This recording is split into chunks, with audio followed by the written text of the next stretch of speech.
જંગલેશ્વર ડિમોલિશનમાં પાણીના બોટલના ખર્ચનો વિવાદ વકરી રહ્યો છે। સામાજિક આગેવાન પુરુષોત્તમ પીપળિયાએ એક પોસ્ટ કરી છે। તટસ્થ તપાસથી પુરુષોત્તમ પીપળિયાએ માંગ કરી છે, આ માંગણી ઉઠાવી છે। ₹2ના ભાવે જેટલી જોઈએ એટલી બોટલ અપાવું। પાણી બોટલ ખર્ચમાં ભ્રષ્ટાચાર થયો છે। મનપાના રેડ કોન્ટ્રાક્ટર શૈલેષ દેસાઈએ વધુ નાણાં વસૂલ્યા છે તેવું પણ જણાવ્યું।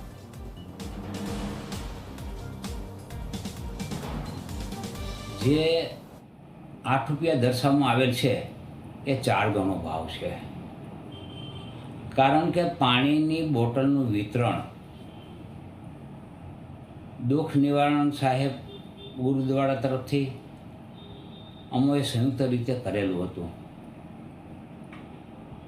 એ 2 થી ₹2.5 બોટલ આવે છે, ₹2ની કઈ જે નબળા પ્લાસ્ટિકની આવે છે, આપણે ઢાંકણું ખોલી તો પાણી બહાર નીકળે, એ બોટલ ₹2ની છે।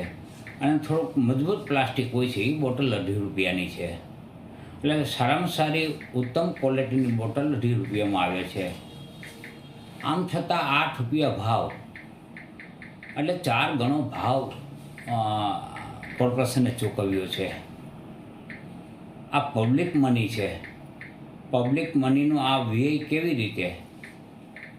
એટલે આમાં ચોક્કસ ભ્રષ્ટાચારની બહુ આવે છે ને, સાબિત થઈ ગયેલું છે।